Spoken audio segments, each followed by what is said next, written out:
selamat datang di CyberMate Webinar Series yang ke-9.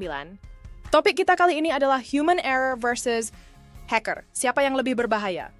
Kami sangat senang Anda dapat bergabung bersama kami hari ini. Dalam webinar ini, kita akan membahas bagaimana banyak orang mengira serangan cyber hanya terjadi karena ulah hacker. Padahal, kesalahan manusia seperti klik tautan, mencurigakan, atau lalai menjaga data justru lebih sering menjadi pintu masuk utama. Dalam webinar ini, peserta akan mempelajari perbandingan dampak human error dan hacker, serta strategi praktis agar karyawan bisa menjadi pertahanan, bukan celah dalam keamanan siber. Pastikan koneksi internet Anda stabil selama webinar, dan gunakan fitur Q&A atau raise hand jika Anda memiliki pertanyaan. Acara akan segera dimulai, jadi tetaplah bersama kami.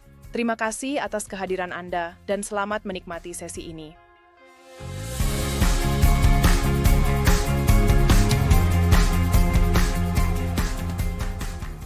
Selamat pagi dan salam sejahtera untuk kita semua, dan selamat datang di CyberMate Webinar Series number 9.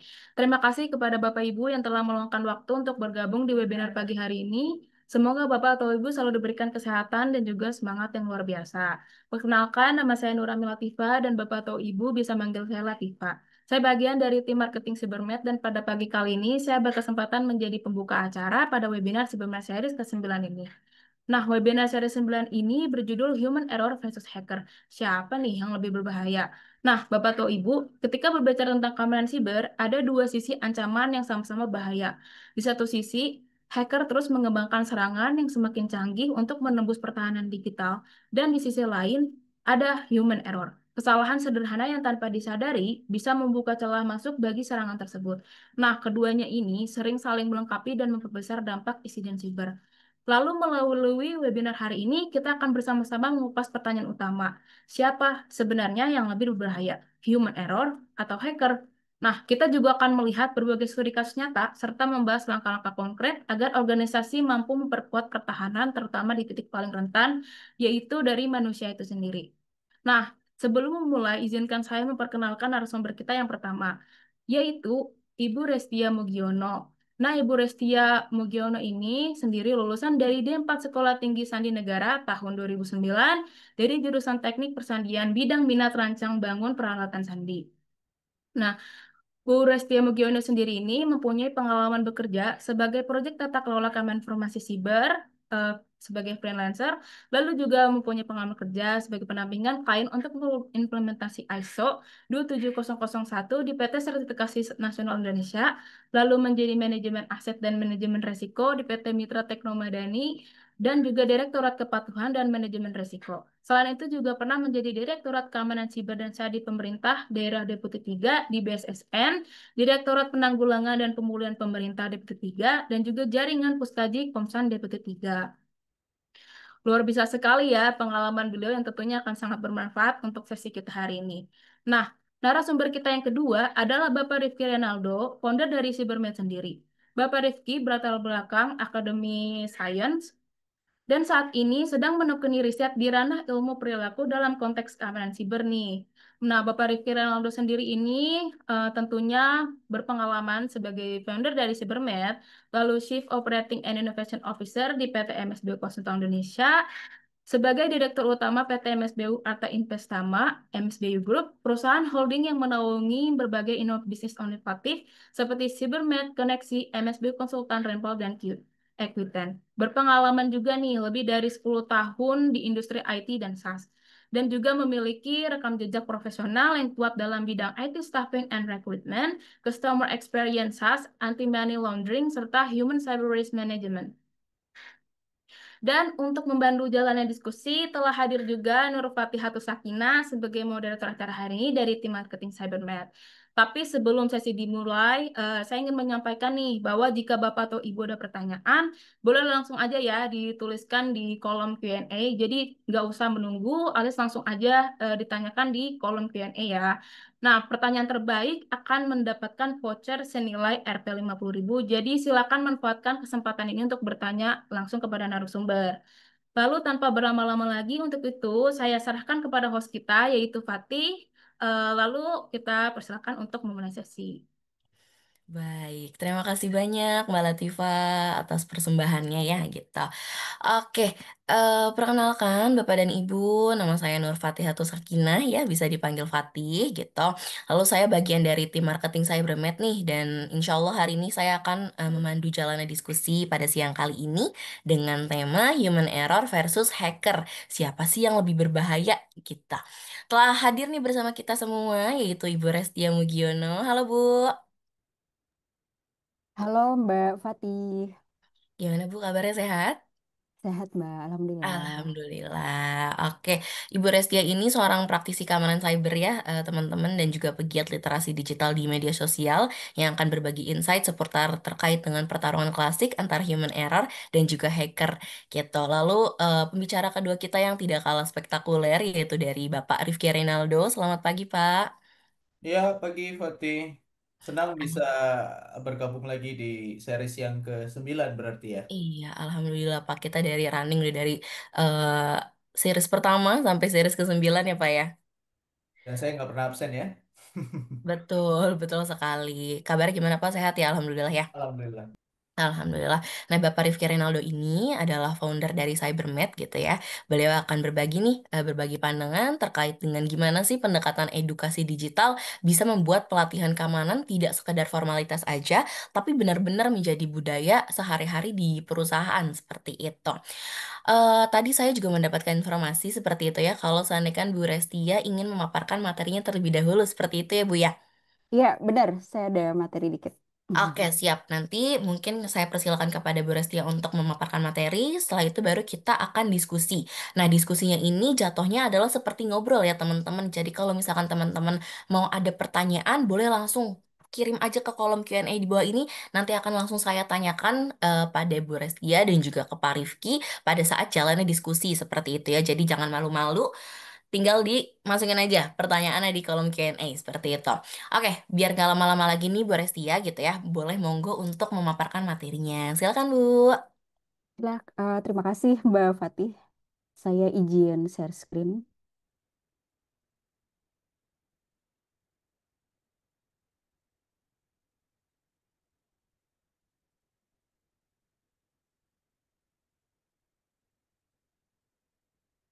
Oke, jadi di sini kita akan bahas antara human error vs hacker itu siapa yang lebih bahaya.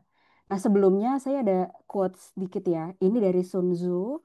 Kalau teman-teman tahu, Sun Tzu ini dari buku The Art of War gitu ya. Jadi seni perang. Tapi sebetulnya bukan nyuruh kita perang gitu ya. Ini seni tentang gimana memenangkan tanpa harus perang. Gitu. Jadi, if you know your enemy and yourself, you need not fear the result of 100 battle. If you know yourself but not the enemy, for every victory gained, you will also suffer a defeat. If you know neither the enemy nor yourself, you will succumb in every battle. Jadi mau nggak mau kita harus tahu diri kita dan siapa musuh kita, gitu ya, supaya kita bisa memenangkan segala pertempuran. Dan di dunia cyber, antara bertempur dan tidak bertempur itu bedanya tipis ya. Serangan cyber bisa kita sebut sebagai juga war juga ya, perang juga gitu, tapi perang cyber yang tidak terlihat gitu. Jadi kita bisa menggunakan quotes ini untuk memahami lebih lanjut di ranah cyber. Kalau kita ngomong know your enemy, maka kita harus mengetahui musuh kita secara mendalam. Nah, siapa aja sih yang bisa jadi musuh kita? Nanti kita bahas. Tapi ketika kita mengenali, kita harus tahu karakteristiknya, kekuatannya, kelemahannya, niatnya tuh apa, gitu ya. Apa yang dia cari dari kita dalam konteks ini ya organisasi kita. Dan juga strateginya itu seperti apa gitu ya. Mungkin ini similar dengan TTP, taktik dan prosedur gitu ya, taktik, teknik, and prosedur gitu ya. Itu di dalam um, keamanan cyber kita mengenal istilah TTP. Itu strategi musuh juga yang bisa kita tahu. Lalu yang kedua, informasi itu adalah kekuatan. Jadi kalau kita bisa tahu informasi tentang musuh kita, maka kita akan lebih kuat. Dalam konteks ini kita bisa menganalogikan dengan threat intelligence ya. Threat intelligence adalah bagaimana kita juga untuk memetakan musuh.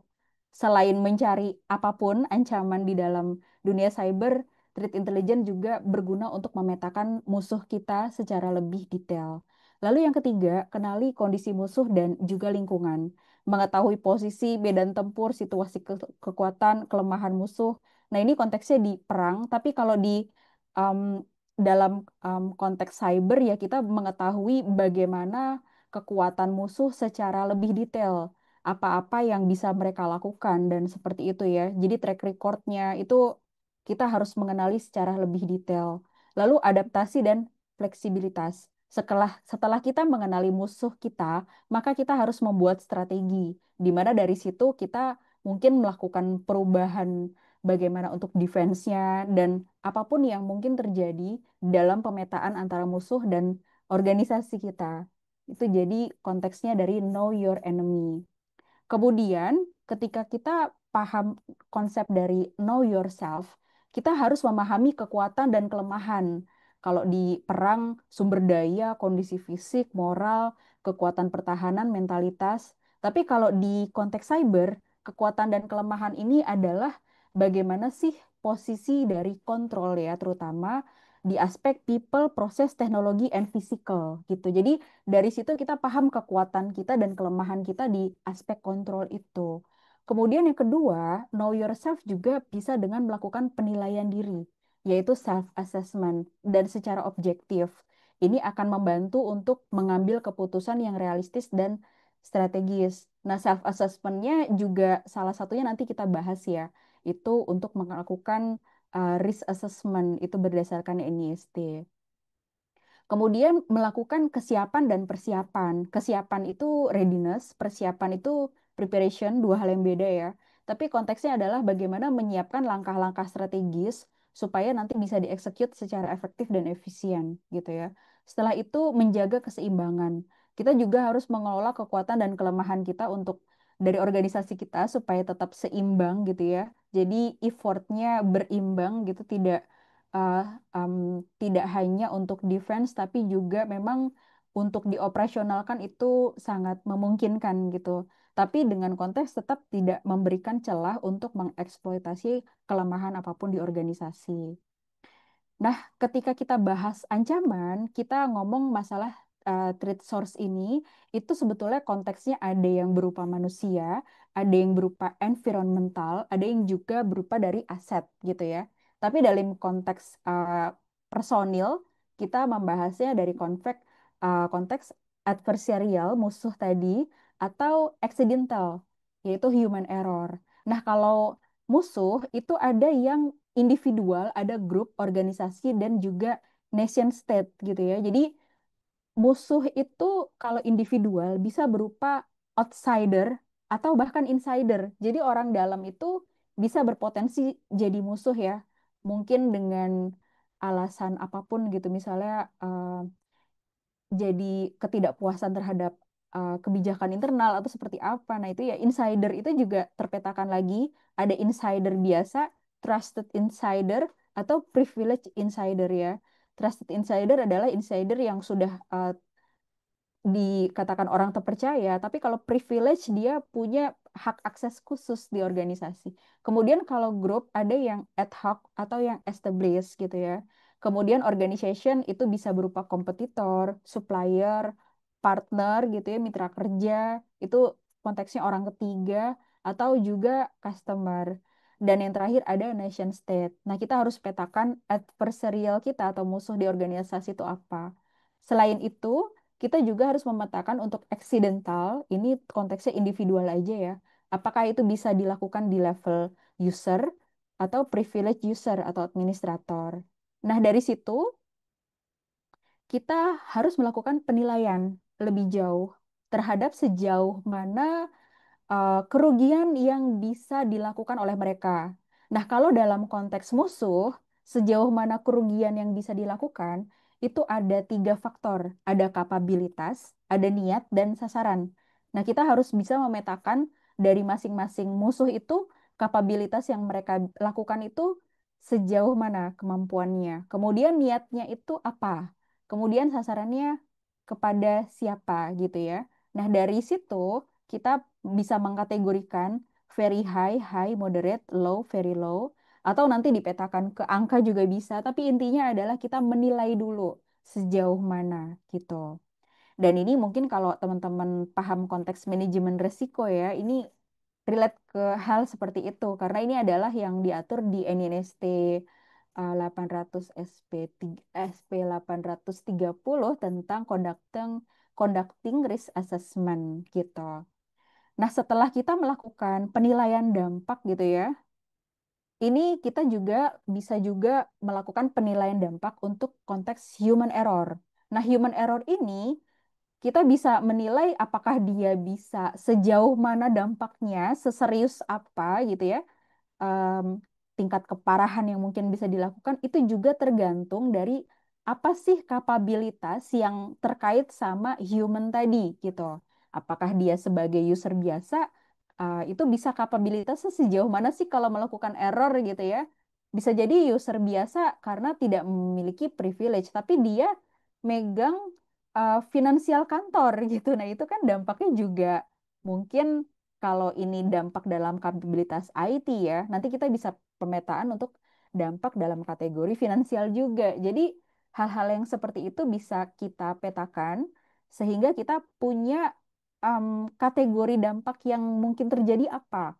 Very high kah, high, moderate, low, atau very low.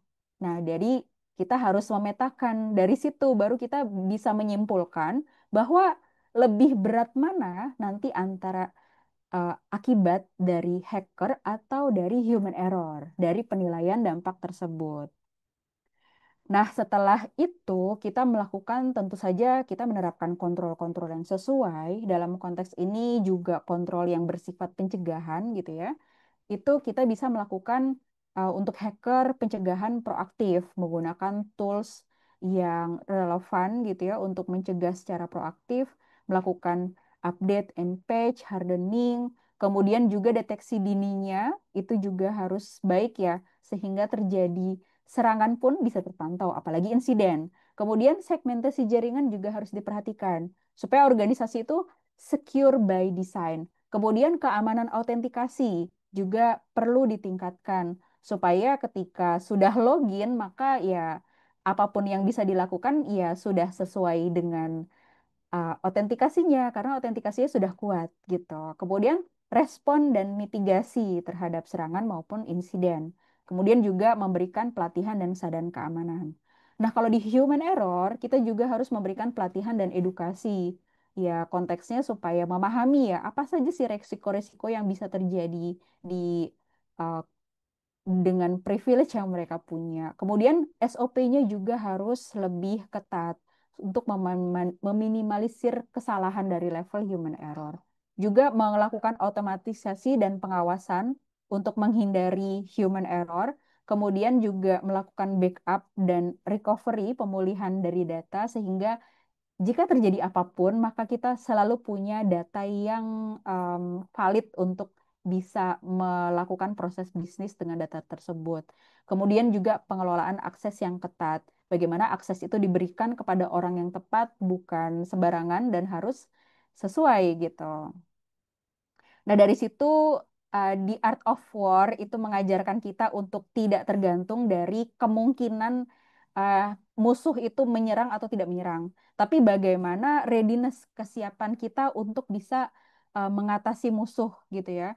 Dan um, kesempatannya juga tidak hanya attack tapi juga membuat posisi organisasi itu punya posisi yang lebih kesiapan ketahanan kira-kira kayak gitu. Jadi cyber security resilience gitu.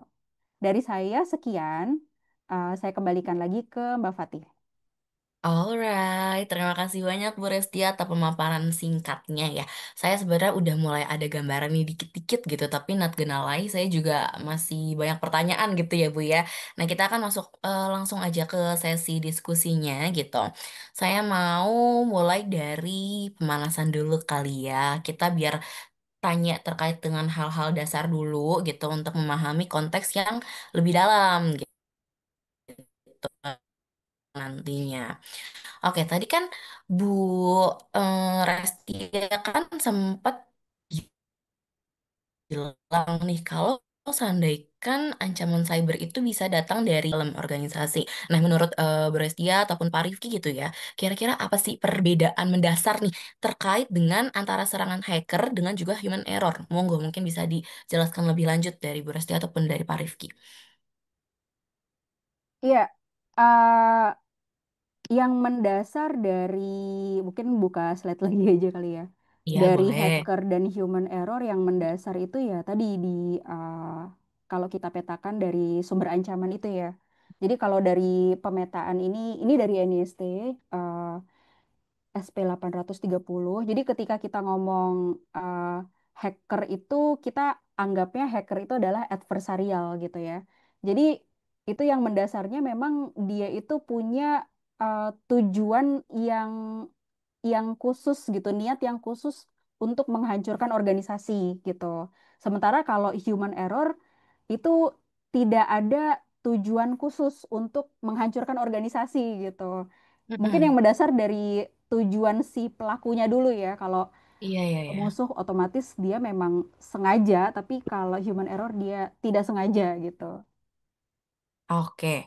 Nah, kalau misalkan dibandingin gitu ya, kira-kira yang lebih sulit tuh yang mana, Bu? Yang lebih susah untuk ditangani gitu ya? Baik dari eksternal ataupun dari human error sendiri. Mungkin dari Bu Restia ataupun dari Pak Rifki? eh Pak Rifki, saya dulu atau gimana? Ya, ya, boleh, boleh. Enggak, tadi cuma nambahin sedikit aja sih kalau bicara human atau hacker. Karena orang kita itu bisa jadi hacker juga kan, gitu ya. Dalam Yes. konsep insider threat kan kita juga taunya seperti itu, gitu ya. Dan insider threat itu kan juga macam-macam juga itu bentuknya. Mm. Ada yang dia memang malicious gitu ya, memang sudah punya niatan jahat gitu ya. Atau yang Mm-mm. karena dia mungkin negligent gitu ya, nggak tahu gitu kan, dia mungkin kompromis akunnya gitu ya, atau nggak tanpa disadari gitu kan, ya dia menjadi penyebab gitu ya dari breach tersebut gitu. Nah, dalam konteks ini ya makanya kita harus lihat dulu sih sebenarnya gitu kan, hacker yang dimaksud nih yang mana gitu ya. Kalau kita bicaranya eksternal, berikut juga dengan orang-orang yang ada di internal yang mungkin bisa menjadi insider threat gitu ya. Itu akan semakin sulit lagi. Sebenarnya insider threat itu jauh lebih sulit sih sebenarnya untuk dideteksi ya kalau pribadi saya ya dibanding eksternal gitu. Karena eksternal itu niatnya udah pasti malicious gitu kan. Mm-mm. Niatnya udah pasti jahat. Tapi kalau di internal kita kan nggak tahu gitu kan. Dan kita juga kan nggak bisa menuduh gitu ya kalau nggak ada bukti Iya. gitu kan. Gitu Mbak Fatih. Oke, nih kita balik lagi nih Pak dan Bu ya, kita ke pertanyaan dasar. Kalau misalkan dibandingkan nih dari riset-riset yang ada gitu, kan riset-riset bilang itu kalau seandainya kan human error itu justru lebih banyak menjadi celah terbesar nih dalam keamanan cyber gitu ya. Kenapa seperti itu? Kenapa nggak yang hacker aja yang langsung ngehack gitu? Aku bertanya sebagai orang yang awam seperti itu ya. Kenapa nggak hacker aja yang langsung ngehack gitu, yang ngotak-ngatik untuk masuk ke dalam keamanan perusahaan, let's say seperti itu. Kenapa harus menggunakan tipu daya atau pakai celah dari human error sendiri Iya, gitu? eh, oke ini menarik sih. Oh, Kenapa harus ke manusia ya? Karena saya pernah lihat quotes. Jadi Kevin Mitnick tuh pernah ngomong. Jadi Kevin Mitnick tuh bapaknya inilah social engineering Kenapa gitu tuh, ya. Pak? Kevin Mitnick. Jadi Kevin Mitnick tuh pernah cerita bahwa social engineering itu bisa membypass apapun, termasuk firewall. Jadi itulah kenapa untuk sekarang ya, itu Mm-mm. eh, faktor manusia tuh menarik ya. Karena terkadang di organisasi besar itu em, untuk keamanan dari level infrastruktur udah bagus, di Mm-mm. database sudah bagus, aplikasi sudah bagus, apalagi kan di perusahaan besar biasanya dia sudah ada audit eksternal. Jadi situ udah Ya. teruji terhadap faktor eh, hacker gitu ya, karena dia Ya. sudah melakukan eh, mitigasi-mitigasi yang segala rupa gitu, bahkan sudah Mm-mm. dicoba dengan segala use case mungkin sudah bisa aman gitu.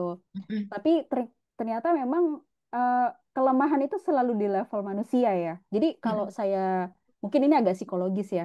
Manusia itu dia itu punya cara kerja yang mungkin terlihat lemah ya. Manusia itu kan dari otak itu ada bagian otak reptil, kemudian ada otak limbik ya, sistem limbik, kemudian juga ada Ya. neurokorteks. Nah, ketika manusia itu di-trigger hal-hal yang manusiawi, manusia itu bisa sangat dominan di otak reptil dan limbik itu. Jadi dia lebih dominan ke pertahanan diri maupun di emosionalnya gitu. Hal itu yang dimanfaatkan untuk melakukan serangan social engineering. Jadi seringkali serangan social engineering itu bisa membypass siapapun, termasuk orang yang sudah ngerti security sekalipun gitu. Karena ada faktor manusia yang bisa dieksekut. Nah, makanya manusia itu harus bisa dominan di otak neokortex gitu. Jadi ketika menerima informasi, itu dia harus benar-benar berpikir secara jernih dulu, mengabaikan faktor emosional yang mungkin dialami, supaya dia bisa mengabaikan serangan-serangan social engineering. Nah, itu yang sering kali terjadi. Jadi memang manusia punya titik lemah gitu. Oke, oke. Mungkin dari Pak Rifki ada yang mau ditambahkan, Pak? Iya, sama satu lagi karena ya memang apa ya, nggak semua manusia itu kan punya intelijensi yang sama ya. Iya Oke, kan? Iya yes. kan? Heeh, Awareness yang sama juga gitu. Beda-beda tuh gitu kan. Nah, karena tingkat probabilistiknya sangat tinggi, maka heeh, dari itu ini malah justru menjadi sweet spot sebenarnya buat para penjahat siber ya untuk masuk melalui jalur ini, untuk menembus jalur ini kayak gitu. Ya dibanding jalur sistem ya kayak gitu. Karena mungkin dari beberapa kejadian yang terjadi di Indonesia ya, yang ya sempat heboh, sempat rame beberapa belakangan ini, memang ya kita kan nggak pernah tahu gitu ya, apa namanya cerita sebenarnya di balik itu apa. Tapi ya kalau teman-teman yang tergabung di komunitas pasti tahu lah, oh kita tahu lah sebabnya kenapa. Tapi kalau di publik kan nggak pernah dibuka ceritanya kenapa perusahaan heeh. inilah perusahaan itu yang pada kena ransom mungkin gitu ya atau terbobol rekeningnya itu kan nggak pernah diceritain ke publik kan alasannya kenapa. Tapi saya yakin pasti ada faktor manusia terlibat di dalam itu. Nah, satu cerita yang saya tahu mungkin kejadian beberapa itu yang berkaitan dengan salah satu perusahaan kripto ya di Indonesia itu ternyata juga disebabkan karena social engineering tuh, Mbak Fatih kayak gitu. Itu melibatkan social engineering tingkat tinggi itu di situ. Ya, dan itu tidak yang langsung sebentar karena effortnya lumayan panjang, effortnya lumayan besar dan panjang, dan rewardnya juga luar biasa gitu ya kan pasti ya high risk high return gitu ya. Apa namanya? Tentu kalau kita mau dapatkan yang lebih besar ya dari perspektif penjahat ya kita juga harus effortnya lebih gitu kan. Nah makanya rela tuh melakukan social engineering yang benar-benar gak kelihatan bahwa ini adalah penipuan sebenarnya gitu ya sampai dapat akses ya sistem penting di dalam internal perusahaan itu seketika Heeh. itu didapatkan ya udah tinggal dibobol aja gitu ya kalau dalam konteks kripto berarti ya ditransfer wallet berarti kayak gitu ya Iya, iya, iya. melibatkan manusia di situ gitu kan. Nah kasus-kasus yang lain saya nggak tahu gimana cerita belakangnya gitu kan, tapi saya yakin pasti ada faktor manusia di situ. Dan inilah yang membuka mata kita sebenarnya bahwa eh, firewall apapun yang dibangun ya tetap jangan lupakan human firewall gitu. Ya, karena apa namanya kalau human firewall-nya lemah, ya itu yang akan diserang, yang akan di target ya berikutnya seperti itu. Itu Oke. tambahan dari saya, Mbak Fatih. Oke, thank you. Padahal itu tadi juga perusahaan besar ya, Pak ya, yang mungkin udah ada audit eksternal mungkin yang tadi Bu Hmm. Restia sempat bilang juga dan harusnya itu dia udah firm, tapi se-firm-firmnya sistem gitu kalau seandainya kan yang error adalah manusia, tetap aja agak susah ya, Pak ya. Yang seperti Ya, tadi Bu Restia bilang juga ya, seperti betul. ada bagian-bagian manusia tuh yang bikin bias gitu. Bagian-bagian yang kayak di otak yang tadi sistem limbik dan lain sebagainya. Mungkin di otak depan juga kan mempengaruhi terkait dengan decision making juga gitu ya. Dan juga mungkin rasa emosional dan juga rasa kasihan gitu ya.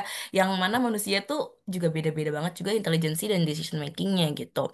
Jujur ya, Pak dan Bu gitu sebelum saya mengikuti series Cybermed ini dari series pertama sampai 9 gitu ya. Saya hampir pernah ngeklik link-link yang agaknya tuh mencurigakan gitu ya. Dan ini terkait dengan donasi. kan kalau kan terkait dengan donasi itu kan pasti terkaitnya dengan rasa iba, rasa kasihan gitu kan. Yang mana itu menjadi celah kita juga nih sebagai manusia gitu kan. Jadi saya ngerasa kasihan, saya ngerasa iba. Jadi ya automatically saya pengen ngeklik gitu. Tapi pas setelah ngeklik kok disuruh masukin password dan lain sebagainya gitu di platform yang agaknya mencurigakan. Jadi kayak saya nggak jadi deh gitu. Alhamdulillahnya seperti itu ya. Oke, nah tadi kan kita udah paham nih terkait dengan perbedaannya antara. Mungkin Mm-mm. mungkin satu tambahan sih, tadi saya Iya terlupa ya, ya. Paling iya susah iya iya. kalau udah berhubungan dengan social engineering tuh love scamming sih sebenarnya ya. Oh iya, Apa love tuh Iya. Pak? scamming. Wah, Apa tuh? Boleh dijelaskan mungkin? love scamming itu maksudnya penipuan yang menggunakan hubungan personal antar lawan jenis, Hmm. berarti kayak gitu. Iya, kan kita juga sering dengar ya ceritanya yang sampai ketipu sampai banyak banget itu kan. Ya, itu kan salah satu bentuk social engineering juga itu. Ya kan? Ya, dia ngaku-ngakunya Iya. orang hebat gitu ya, terus Iya. kelihatan, wah pokoknya kelihatan apa namanya keren lah tanpa ada rasa curiga Mm-mm. gitu kan. Dan itu nggak hanya online, Pak. Itu bahkan langsung, interaksi langsung Iya, gitu. interaksi langsung itu tanpa Iya, iya. lewat dunia maya ya. Ya gitu. Oh, Tahu boleh kan boleh scamming diceritakan ya? Pak? Hmm. Boleh diceritakan nggak Pak? Apa namanya? Kasus nyatanya tuh seperti apa dan detailnya tuh seperti apa? Ya, saya bukan pelaku atau korbannya juga sih Iya masalah. iya iya iya.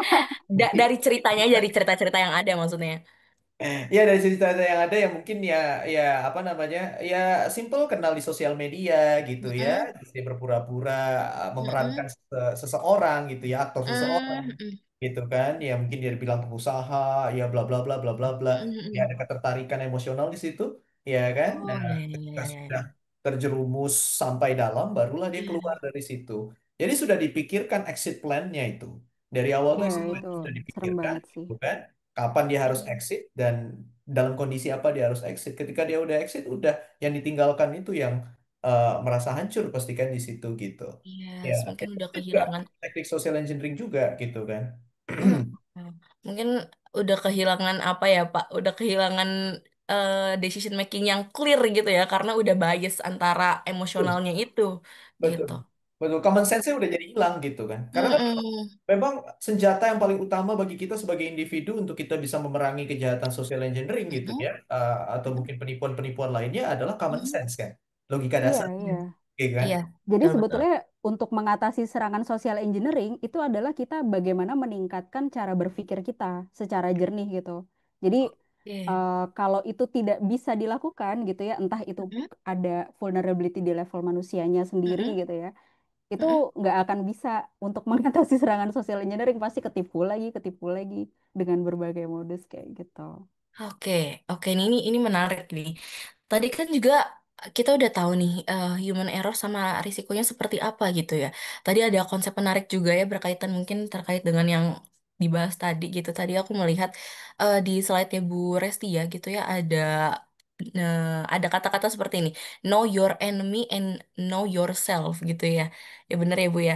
Iya. Nah, boleh dijelaskan lebih lanjut nih, Pak atau Bu gitu ya, menurut perspektif masing-masing seperti itu. Kira-kira konsep mengenali musuh ini relevan dalam menghadapi serangan hacker tuh seperti apa gitu kan?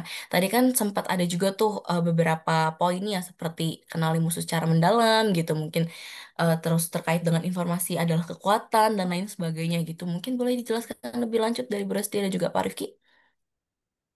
Eh, Mungkin saya dulu aja kali ya.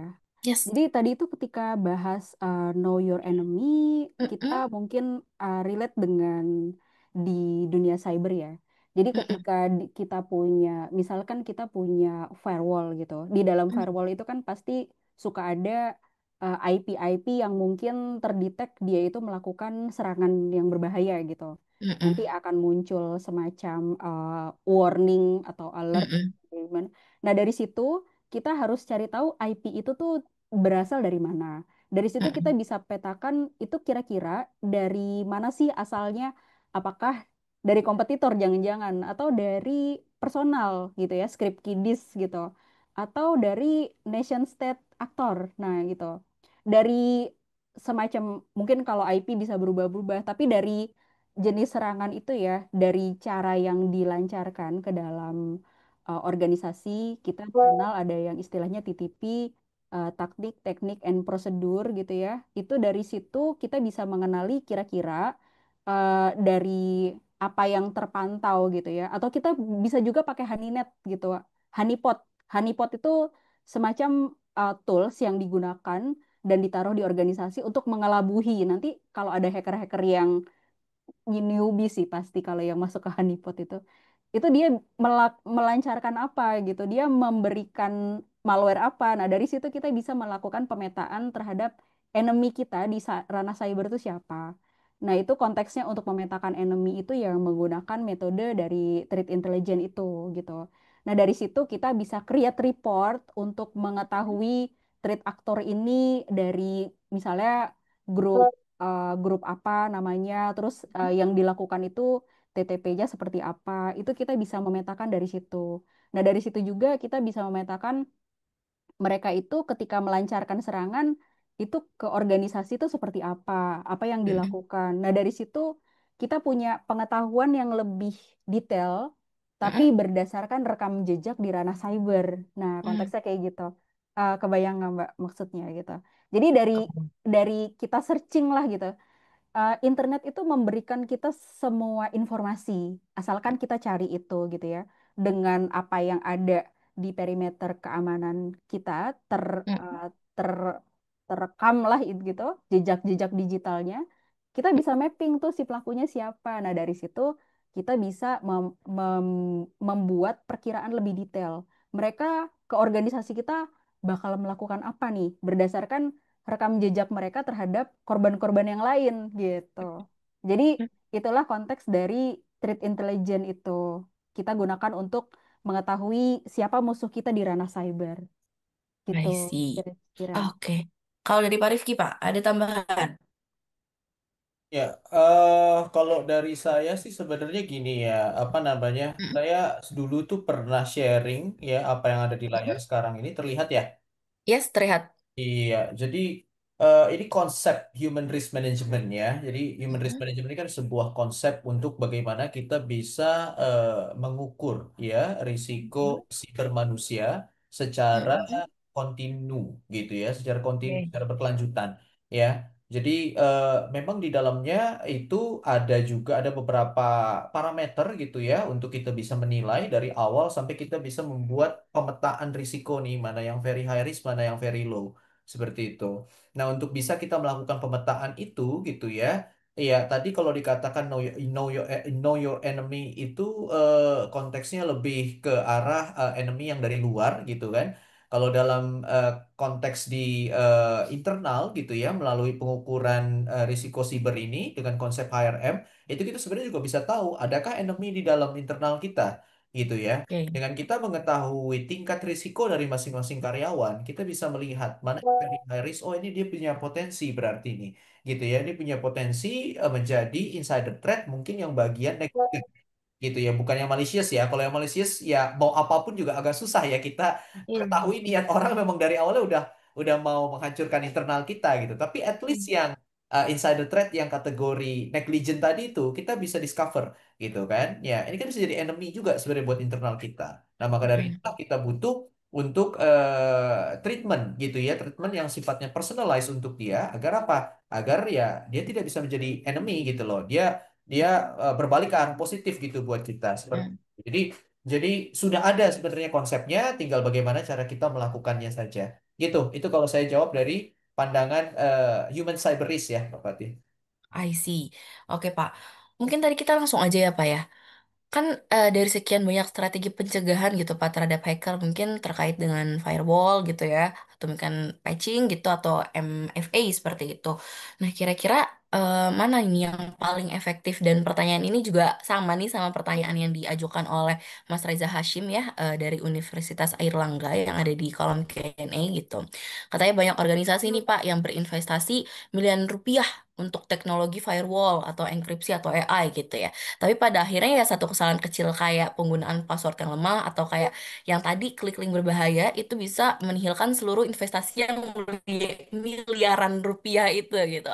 Nah pertanyaannya pertanyaannya, apakah strategi keamanan masa depan harus lebih menekankan behavior security, yakni merancang sistem yang mampu mengantisipasi kesalahan manusia secara natural, daripada terus berlomba nih untuk membangun sistem pertahanan melawan hacker yang justru selalu selangkah lebih maju daripada kita, gitu. Oke, oke. Tadi kata terakhir itu saya suka tuh ya. Apa tadi behavior security gitu ya. Jadi keamanan Behavior security. keamanan behavior yang bisa mengantisipasi. Saya yakin beberapa tahun ke depan semua pemain Mm-mm. teknologi cyber security arahnya akan ke sana. Iya, dia akan mencoba mengembangkan produknya gitu ya ke arah yang tadi preventif agar manusia tidak bisa membuat kesalahan gitu ya. Tapi percayalah mau sebagaimanapun teknologi itu ada, tetap akan ada celahnya untuk manusia membuat kesalahan. Iya, maksud saya gini, mungkin pesawat atau mungkin mobil ya, sesafety-safety-nya dirancang pun tetap terjadi yang namanya kecelakaan kan betul ya. Dan mostly kecelakaan itu juga terjadi karena human error kan, gitu. Ya, jadi Mm.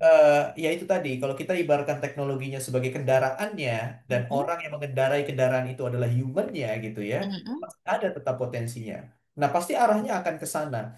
Tapi tidak jauh lebih penting lagi adalah kita boleh preventif gitu ya, tapi akan lebih baik lagi untuk kita mengetahui juga gitu kan, Mm. ketahui juga human-human kita ini profile Mm. risknya itu seperti apa gitu. Ya, Mm-mm. profile risknya seperti apa? Karena dengan mengetahui profile risk ini, preventive action yang bisa kita lakukan tuh lebih lebih jitu sebenarnya, lebih tepat Iya. sasaran gitu ya, dibanding kita blanket Hmm. istilahnya gitu ya, Iya. one for all gitu loh. Oh ini Mm-mm. ini aja semuanya gitu. Tapi kita nggak bisa mengetahui karakter dari masing-masing karyawan seperti apa gitu kan. Mana yang awarenessnya tinggi, mana yang awarenessnya rendah gitu kan. Mana yang sangat susceptible terhadap phishing, mana yang enggak kita nggak tahu gitu. Minimal kita harus lakukan itu dulu. Pemetaan itu penting sih kayak gitu ya. Mm. Dari situ baru kita bisa merumuskan preventive action yang lebih komprehensif gitu ya. Oke.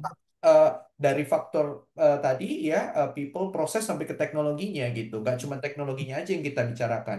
Ya, proses itu berarti kan kita kurang lebih berbicara masalah regulasi kebijakan gitu kan. Nah, itu juga harus disesuaikan gitu. Dan human tadi, nah itu minimal kita harus bisa mengukur itu dulu, memetakan profil dari human-human kita dulu, human resource kita dulu gitu. Ya, dari situ baru teknologi hadir gitu ya untuk em, Mm. apa namanya tadi behavior security gitu ya. Jadi lebih ke arah preventif agar human tidak membuat kesalahan. Oh itu kalau kombinasi tiga itu dijalankan sih, insya Allah aman sih sebenarnya. Gitu ya, insya Allah Oke. aman dari berbagai macam serangan mau di internal ataupun di eksternal seperti itu. Oke, combo yang mantap ya Pak harusnya ya Pak ya. Oke. Mungkin dari Bu Restia ada yang mau ditambahkan terkait dengan pertanyaan tadi?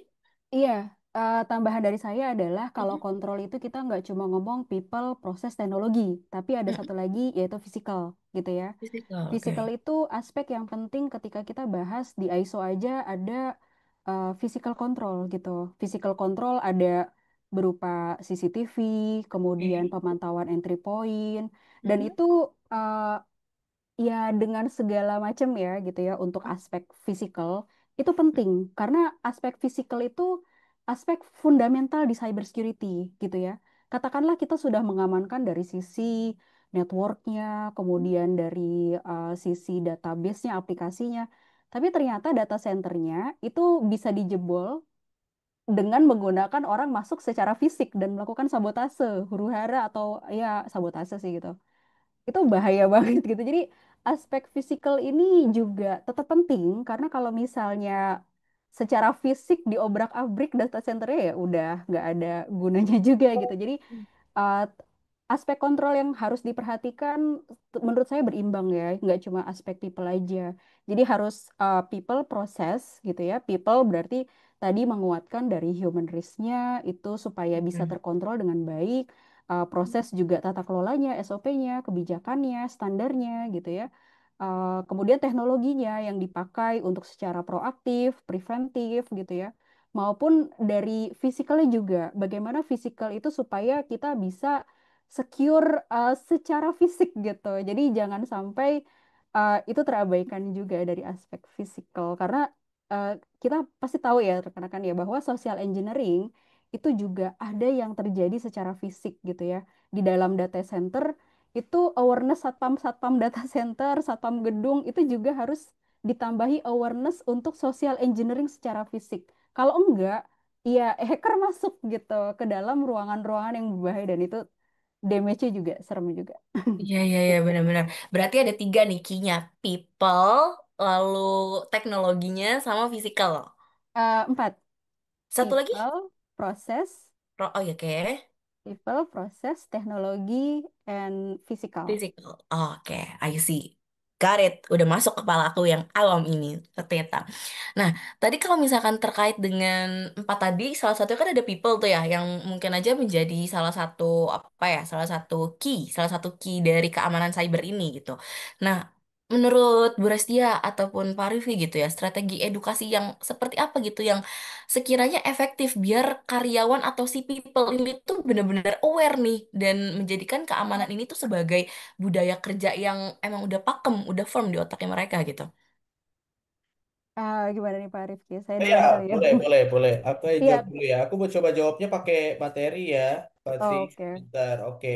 Ini kalau kita bicara seperti ini, berarti kita harus balik ke apa ya? Kita tahu dulu tantangan ya. Tadi kita bicara culture soalnya ya. Culture Mm-mm. ya, dah. Ini penting banget gitu kan? Karena teman-teman eh, mostly yang saya tahu ya, bahkan di industri FSI yang mana itu highly regulated, punya POJK spesifik mengenai cyber security gitu kan, eh, masih melihat budaya security itu sebagai compliance based gitu loh, compliance driven. Compliance driven itu artinya ya karena ada yang dorong, ada Hmm. regulasinya yang mendorong gitu kan. Kalau nggak ada ya mungkin nggak dilakukan gitu kan. Nah, ini yang agak bahaya sebenarnya. Kalau harapannya membangun budaya, dan bersifat dan dorongannya itu compliance base, ya kalau dari pribadi saya hemat kata sorry to say nggak akan terbangun yang namanya budaya.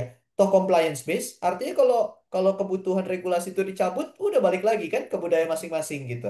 Ya, tapi kalau memang ingin membangun budaya, cobalah untuk tanamkan risk base gitu. Tanamkan budaya risiko ya. Bahwa setiap action yang kita lakukan ya di industri manapun, mau di FSI, di luar FSI gitu ya, itu ada risikonya gitu ya, bisa risiko siber, bisa risiko apa namanya fraud mungkin gitu ya, atau bisa risiko-risiko lainnya gitu ya. Makanya mulai dari risk gitu ya, kalau orientasinya risk saya rasa pasti bisa itu budaya terbentuk. Kenapa? Karena tadi kita nggak peduli ada atau tidak adanya regulasi yang mendorong terkait awareness atau budaya keamanan ini, kita tetap akan lakukan gitu ya, kita tetap akan lakukan. Kenapa kita tetap lakukan? Karena kalau tidak dilakukan, risikonya malah makin besar buat kita, gitu ya. Nah, ini saya juga pernah sampaikan waktu itu di series ketujuh mengenai tantangan-tantangan yang terjadi. Macam-macam alasannya, partisipasi, kesadaran, sumber daya, dukungan manajemen gitu ya, integrasi proses bisnis, nggak tahu cara ngukurnya, ancaman yang terus berkembang, evolving terus gitu ya, nggak steady gitu kan. Ini juga menjadi menjadi apa namanya tantangan tersendiri juga. Nah, makanya kalau tadi pertanyaannya adalah lebih ke arah program yang seperti apa sih Pak sebenarnya yang efektif dengan tujuan untuk membangun budaya tadi ya. Lagi-lagi budaya. Ya. Ya, saya nggak ngomong kalau bagaimana cara untuk memenuhi kepatuhan. Kalau itu nampaknya sih easy gitu ya. Karena sudah ada minimal-minimalnya pasti di dalam guideline itu tinggal diikuti. Tapi kalau pertanyaannya adalah bagaimana cara membangun budayanya yang berbasis tadi ya risk oriented gitu kan ya, berbasis orientasi risiko, ya maka harus dilakukan proses yang berkesinambungan tadi, berkelanjutan tadi. Nah, salah satu parameter yang bisa dipakai itu ya HRM sebenarnya, gitu ya. Nah, HRM ini Human Risk Management ini bukan aplikasi ya, Mbak Fatih. Ya, Human Risk Management ini tuh adalah sebuah proses, gitu ya, konsep proses gitu kan, yang tujuannya sebenarnya agar kita bisa mengukur ya risiko siber manusia itu secara berkelanjutan. Dimulai dari mengidentifikasi ya, lalu dilakukan apa pengukuran awal, dari situ kita lakukan mitigasi, baru di situ kita melakukan pemantauan berkelanjutan. Nah, setelah kita pantau berkelanjutan, ya kita identifikasi lagi ada celah-celah kelemahan di mana yang belum teratasi gitu ya. Terus Hmm. kita lakukan ini secara periodik gitu ya, tidak cuman ya udah setahun selesai, 2 tahun selesai, nggak bisa begitu. Ya, namanya bangun budaya, ya masa iya dalam semalam? Kan nggak mungkin. Iya. Apalagi kalau karyawannya ada 16.000 gitu ya. Karyawannya ada 20.000. Ya masa budaya langsung terbentuk dalam semalam? Kan nggak mungkin. Ini proses yang gradual lah istilahnya gitu ya, harus terus dilakukan gitu kan, dan nggak bisa berhenti gitu, karena kalau berhenti lagi kita nggak tahu, apalagi kan kalau kita bicara konteksnya karyawan kan orang keluar masuk ya gitu ya. Mm-mm. Ya, ada orang yang keluar, ada orang baru yang masuk. Nah, orang baru yang masuk ini kan belum belum tentu mengerti bagaimana cara membangun budaya yang tadi, yang aman gitu ya, eh, yang yang istilahnya meminimalisir risiko gitu. Nah, maka dari itu proses ini harus dijalankan. Nah, rekomendasinya kalau berdasarkan konsep HRM tadi saya juga sudah jelaskan, ada 4 step Mm-mm. sehingga kita bisa melakukan pemappingan. Kita mulai Ya. dari kita mengukur dulu tingkat kesadaran dari masing-masing karyawan seperti apa. Lalu dari Mm-mm. itu bisa kita lakukan simulasi ancaman. Ya, dari Ya. simulasi ancaman ini bisa juga nanti kita tambahkan dengan edukasinya. Maksudnya kita lakukan simulasi ancaman ini biar kita tahu siapa yang susceptible terhadap ancaman, yang lemah terhadap ancaman, mana yang sudah cukup bagus nih, sudah cukup resilient lah di situ ya gitu. Nah, dari situ, nah kita tahu apa yang harus kita educate gitu kan. Nah, dari situ juga kita harapnya juga bisa melakukan analisis perilaku dari human itu. Jadi tidak berhenti hanya simulasi edukasi saja, tapi kita lebih baik juga harus bisa mengukur analisis perilakunya dia gitu ya. Perilaku yang dimaksud apa? Seperti partisipasi gitu ya. Partisipasi dalam mengikuti training itu seperti apa. Lalu kita punya kebijakan, bagaimana kepatuhannya terhadap kebijakan tersebut. Lalu yang terakhir juga kita harusnya bisa memanfaatkan tadi ya cyber threat intelligence untuk melihat apakah ada eh, kredensial gitu ya, kredensial yang leak dari karyawan tersebut. Itu kan sebagai suatu bukti gitu ya, apakah yang kita edukasi, kita berikan pelajaran kepada karyawan kita tuh benar-benar bisa diterapkan atau enggak. Kalau sampai kita Mm-mm. menemukan kredensialnya leak gitu ya di dark web gitu ya, atau di breach forum, ya ini kan berarti artinya Mm-mm. seperti masuk kuping kiri keluar kuping kanan dong berarti gitu kan, Mm-mm. yang kita Benar, benar, benar, benar. dia nggak bisa jaga kredensialnya. Nah, itu Mm-mm. kan. Nah, dari situlah baru kita bisa lakukan pemetaan. Nah, setelah pemetaan ini selesai pun juga kita nggak berhenti sampai sini gitu. Kita tahu karyawan kita si A, si B, si C itu Mm. masuk kategori very high risk. Nah, kita harus bikinkan lagi sebenarnya personalized journey karena dia very high. Ya. Tujuannya adalah apa? Ya untuk menurunkan tingkat risiko tersebut. Ya, boleh gradually nggak ada masalah. Ya, dari very high turun ke high, turun ke medium, turun ke low, very low, itu ada programnya masing-masing yang harusnya personalized journey-nya ya, gitu untuk Mm. masing-masing karyawan. Nah, makanya balik lagi, Pak, kalau kami punya 20.000 karyawan, kalau kita Mm. melakukan action yang personalized untuk masing-masing karyawan, wah luar biasa juga ya, kayak gitu kan, effortnya. Nah, tapi ya kita ada sebenarnya solusi yang akan kita launching nanti nih, Mbak Fati, tanggal 1 Oktober, yang sebenarnya Oke. tujuannya untuk menjawab pertanyaan tadi. Bagaimana kita menerapkan sentuhan personalisasi, ya, Ya. regardless jumlah karyawan yang ada seperti apa. Karena personalisasi di dalam security awareness training is a must ya gitu. Iya. Otherwise training itu menjadi nothing kayak gitu. Jadi Iya. istilahnya itu kayak apa namanya, one size fits all gitu ya. Jadi Mm-mm. satu Mm-mm. ukuran buat semuanya. Nah, itu nggak bisa gitu. Oke. Jadi memang harus dipersonalize ya, Pak ya. Yes, betul. Oke. Mungkin boleh diceritakan Pak fitur atau pendekatan apa yang dipunyai oleh CyberMed gitu ya Pak yang untuk bisa membantu perusahaan-perusahaan ini untuk menghadapi tantangan-tantangan ini gitu. Oke, oke, oke. Sebentar, Mm-mm. saya ada eh, materinya untuk ini tadi. Mm-mm. Saya apa namanya? Ya, ini udah masih kelihatan ya layar saya ya, Fatih. Ya, masih. Yes, masih kelihatan Pak. Oke, oke. Ya, jadi gini, kalau kami di Cybermen sih sebenarnya melihat apa namanya security awareness tuh ke dalam 4 pilar solusi sih sebenarnya, gitu ya. Jadi itu bukan cuman apa namanya ya sebuah aplikasi untuk bisa menjalankan security awareness program, tidak sih. Karena kalau di kita melihatnya dalam 4 segmen gitu ya. Ada istilahnya memang organisasi yang masih di istilah di journey awal sehingga dia butuh untuk diberdayakan gitu ya, diberdayakan terhadap security awareness. Jadi kita punya solusinya di situ ya. Lalu juga kita punya program ya, program cyber culture namanya, ini untuk transformasi holistik. Jadi bagi organisasi yang sudah mencoba aplikasi security awareness apapun dan hasilnya kurang efektif, nah berarti pendekatan programnya harus lebih holistik nih, harus lebih end to end. Jadi nggak cuman online-online aja, tapi ada kombinasi offline dan online-nya. Nah, lalu juga kita juga menawarkan konsultasi juga sebenarnya gitu ya bagi para organisasi yang ingin berkonsultasi mengenai framework atau regulasi gitu ya, atau mungkin yang spesifik terkait human risk. Lalu kita juga punya pilar untuk melindungi nasabah, customer ataupun siapapun itu gitu kan, yang percaya pada bisnisnya rekan-rekan sekalian gitu ya. Kita punya solusinya dan ini juga AI powered gitu ya untuk mendefend. Karena kan sekarang banyak banget penipuan yang mengatasnamakan brand tertentu nih. Nah, kita Ya. sebagai nasabah atau customer kadang bingung kan, ya kan, untuk Mm-mm. memprevent atau agar kita tidak terjebak terhadap penipuan itu cara verifikasi Mm-mm. gimana ya? Ah, gitu. Ya, nampaknya kayaknya sudah saatnya bisnis care gitu ya terhadap security dari nasabah atau customer juga ya, bukan cuma internal kayak gitu. Nah, jadi dengan empat solusi inilah ya Cybermed di Indonesia kami hadir gitu ya, bisa syukur-syukur bisa membantu lebih komprehensif gitu ya berkaitan dengan tadi part people tadi ya gitu ya, part people di dalam people, proses, teknologi, dan thank you Mbak Resti tadi nambahin satu physical gitu ya. Nah, kalau kami fokusnya di people-nya kayak gitu. Gitu, Pati kurang lebih. Oke, siap. Ini lumayan fiturnya oke banget ya teman-teman semua. Jadi sebenarnya ini udah bisa menjawab ataupun menjadi solusi atas tantangan-tantangan yang tadi seperti itu. Dan tadi kan kita juga udah tahu nih, kalau soalnya kan faktor terkait dengan keamanan cyber itu kan ada dua ya, ada internal dan juga eksternal. Nah untuk yang internal tadi kan bisa dari semua karyawan ya, baik dari karyawan ataupun dari atasan gitu. Nah, kalau seandainya kan terkait dengan karyawan ini kan solusinya mungkin udah ada tadi ya, mungkin ikut pelatihan atau lagi sebagainya gitu ya Pak atau Bu juga gitu. Tapi kalau seandainya kan kalau karyawan kan mungkin dididiknya lebih gampang gitu ya.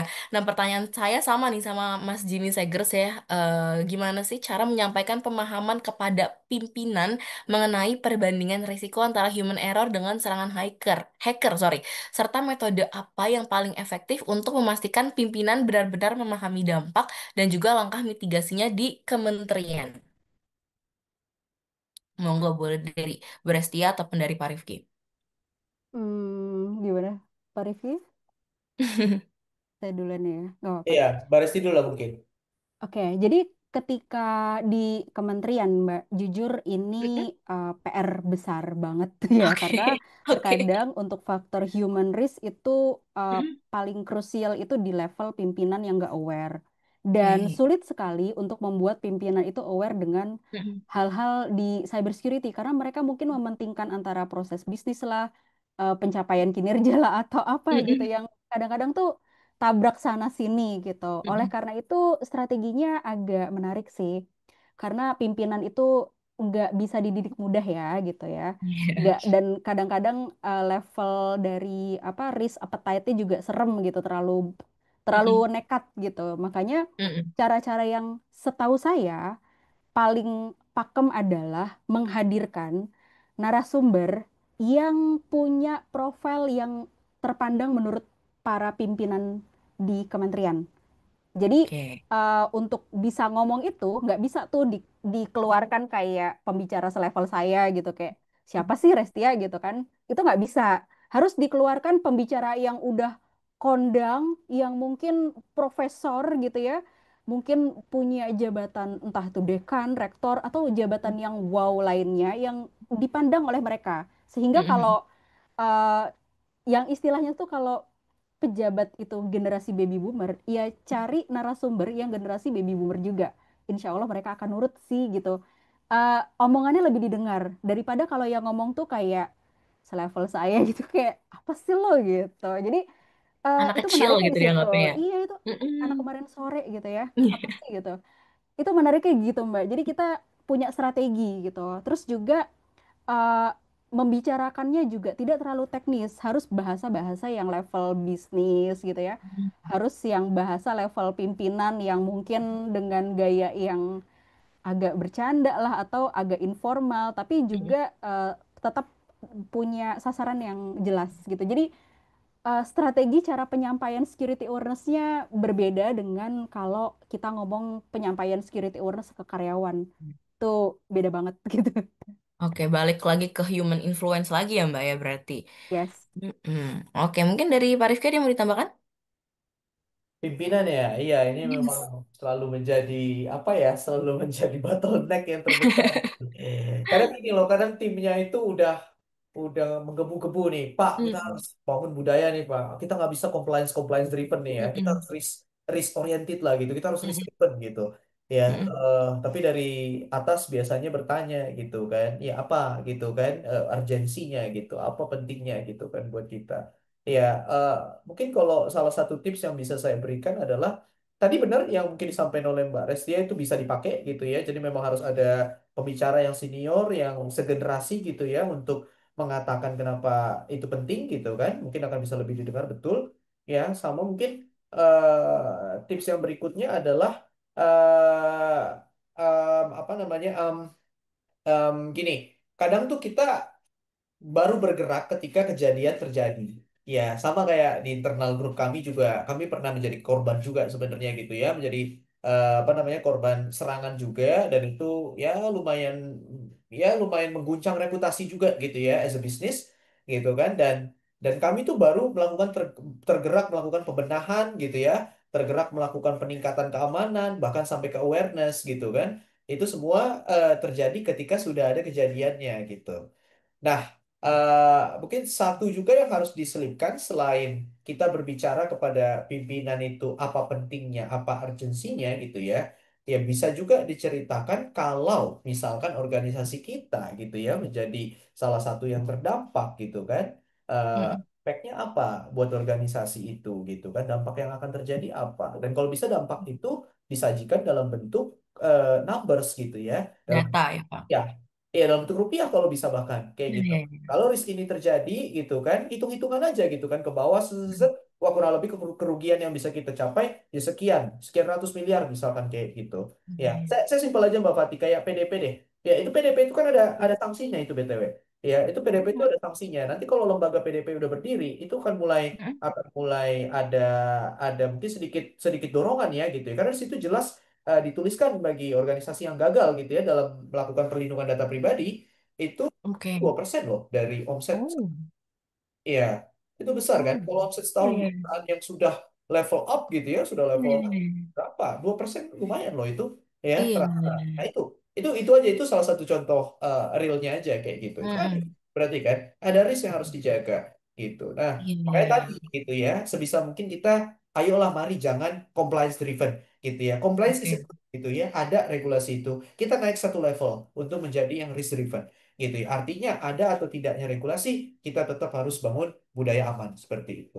Oke, siap. Ada dua nih berarti Nambahin yang. dikit nih, Oh, Mbak. boleh, boleh, boleh, boleh. Kalau tadi Mas Rifki ngomongnya risiko terkait keuangan ya yang harus Iya. dipaparkan ke pimpinan. Pimpinan juga Mm-mm. harus paham bahwa ada risiko terkait sanksi penjara. Jadi misalnya Oke. gini, kalau misalnya terjadi insiden begini, kira-kira siapa yang bakalan dipenjara? Apakah selevel pimpinan yang mana Mm-mm. gitu? Iya, Artinya iya, kalau iya. sanksi itu langsung bisa dirasakan, itu orang kayaknya lebih aware deh. Jadi dibanding kayak kita harus awareness seperti itu kayak nggak ada artinya gitu. Karena sanksinya itu tidak langsung bisa kemungkinan terjadi gitu. Tapi kalau sanksinya Mm-mm. penjara, sanksinya uang itu kayaknya orang Mm-mm. lebih kebayang. Benar, benar, benar, benar. Kalau punishmentnya kayak di depan mata gitu ya, yang dirasakan langsung gitu, mungkin akan lebih paham. Berarti ada dua nih, terkait dengan human influence dan juga terkait dengan data gitu ya, data aslinya seperti apa. Oke, ini ada pertanyaan pamungkas dari aku gitu ya. Yang pertama, kira-kira mungkin gak sih human error ini tuh bisa benar-benar dihilangin gitu, atau hanya diminimalisasi aja? Dan yang kedua, kalau misal nih, ibu dan juga bapak adalah seorang pemimpin organisasi gitu ya, dan ada ancaman dari inside ataupun outside gitu. Ancaman mana dulu nih yang diprioritasin? Hacker dulu atau human error dulu? Dan kenapa? Monggo boleh dijawab. Saya dulu deh ya, Mbak Bati ya. Mbak Bati Boleh. spesifik soalnya mau ke siapa. Berarti nanti kami berdua ya. Yes. Ya, ya, ya, oke. Tadi saya agak ketawa pas Mbak Bati bilang, apakah human error bisa dihilangkan? Hmm. Kenapa saya ketawa? Karena eh, menariknya gini ya, human error itu bisa dihilangkan, bisa untuk relativitas waktu pada waktu itu gitu loh. Maksudnya tuh, karena gini, karena serangannya kan berkembang masalahnya. Ya Beda-beda. kan? Berkembang seiring berjalannya waktu. Kita Mm-mm. educate orang tentang ini hanya relevan untuk saat itu. Apakah itu still relevan untuk yang akan datang? Mm-mm. Enggak. Gitu. Ya kan? Jadi makanya kenapa human error itu menurut saya melihat logika seperti itu nggak akan pernah bisa dihilangkan karena berkembang, ya kan? Mm-mm. Dan kenapa ya kok cyber threat itu berkembang? Ya because ya memang ada aktornya gitu ya. Ada aktornya, ada kesempatannya, ada celahnya. Makanya cyber threat ini nggak pernah berakhir sih. Yang ada malah terus berkembang. Kayak gitu ya. Dan ada motivasi juga di baliknya. Entah ya memang untuk menyerang, untuk mendapatkan keuntungan finansial, atau Mm-mm. curi identitas, kan macam-macam. Ya kan? Mm-mm. Ya ibaratnya kayak apakah bisa hukum pidana dihapuskan gitu kan. Jadi Iya, kejahatan, iya. ibaratnya crime itu dihapuskan gitu di muka bumi ini kan nggak bisa ya. Iya, Gitu. benar-benar benar. Oke, berarti tidak mungkin ya, Pak ya? Tapi nggak mungkin, pasti akan Oke, selalu berkembang terus gitu kan. Ya, oke, jadi oke. tadi yang kedua adalah mengenai mana dulu yang harus kita antisipasi hacker atau human Human error. error.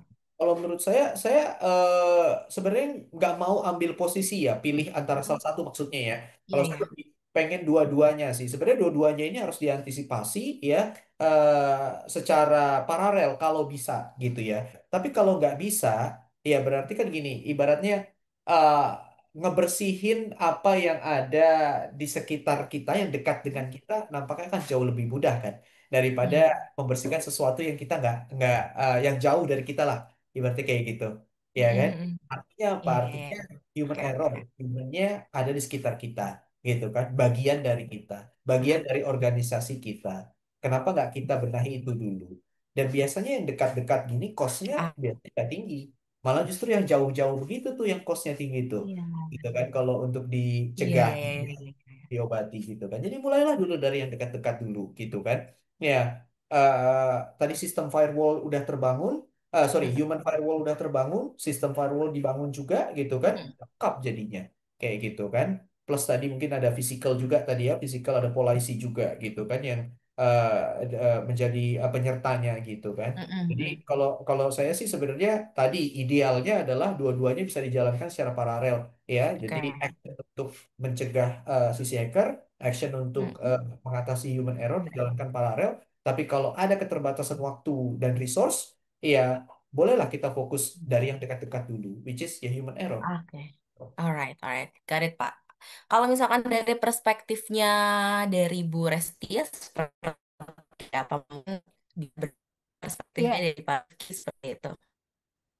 ya tadi kalau ngomong apakah human ancaman terhadap human atau human error itu bisa musnah, saya kira juga Mm-mm. enggak ya, karena saya setuju dengan Pak Rifki tadi. eh, Manusia memang pasti punya titik lemah gitu. Bahkan Mm-mm. orang yang sudah terliterasi, sudah punya sertifikasi itu juga tetap bisa di bypass dengan serangan social engineering, dan Mm-mm. itu sangat mungkin terjadi. Makanya tidak akan pernah bisa benar-benar hilang gitu.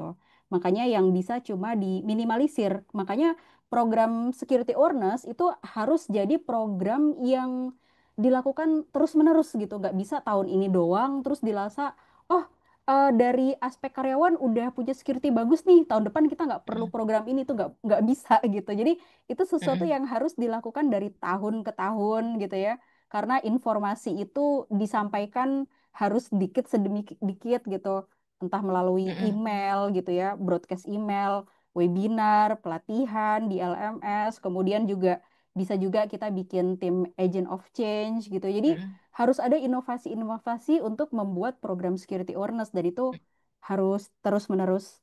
Terus tadi ketika ditanya apakah yang mau diatasin, apakah hackernya dulu atau Iya, human errornya dulu gitu ya. Saya setuju dengan iya. Pak Rifki. Lebih controllable kita ngomong dari aspek people atau karyawan yang ada di organisasi. Karena Mm-mm. hacker itu sesuatu yang uncontrollable. Jadi kita nggak bisa benar-benar ngekontrol itu Mm-mm. bisa nyerang atau enggak. Karena uh, istilahnya adalah no system is safe gitu ya. Mm-mm. Segimanapun kita proaktif membuat cybersecurity, mungkin masih bisa ditembus dengan hacker. Tapi kalau untuk di aspek yang di sekitar kita, pegawai, itu lebih controllable dan itu lebih mudah, lebih murah, lebih cepat gitu ya. Jadi lakukanlah apa yang bisa dikendalikan dulu gitu. Oke, berarti sama ya. Intinya ya YDDA yang deket-deket aja. atau YDDU yang deket-deket dulu gitu ya. Oke, sip-sip. Seperti yang tadi aku udah bilang, kalau tadi adalah pertanyaan pamungkas, which is artinya kita udah berada di ujung acara gitu ya, sudah kita cukupkan untuk diskusi pada siang kali ini terkait dengan human error dan juga hacker seperti itu. Terima kasih banyak kepada Bu Restia dan juga Pak Rifki ya atas pemaparan dan juga jawaban-jawaban yang tentunya sangat insightful, dan bagi aku sendiri nih yang orang awam pasti tentunya hari ini aku mendapatkan banyak-banyak sekali insight seperti itu.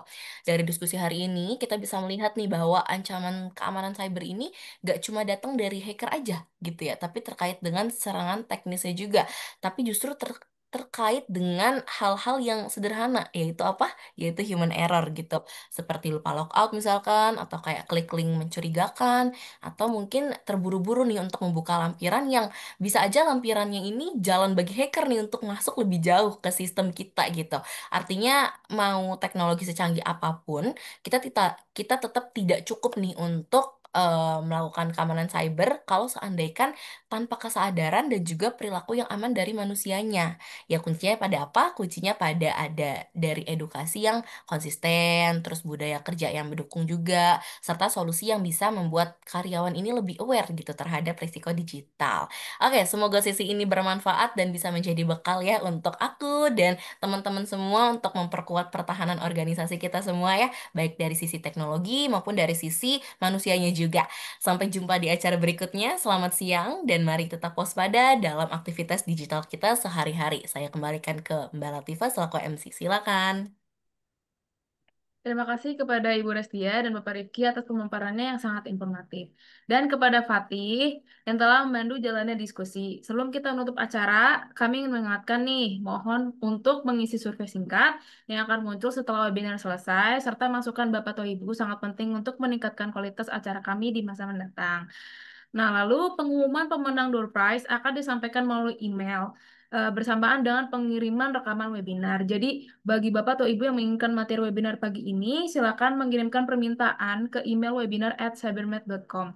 Terima kasih atas partisipasi Bapak atau Ibu. Saya Latifah, pamit undur diri. Sampai jumpa di acara berikutnya. Selamat siang. Terima kasih.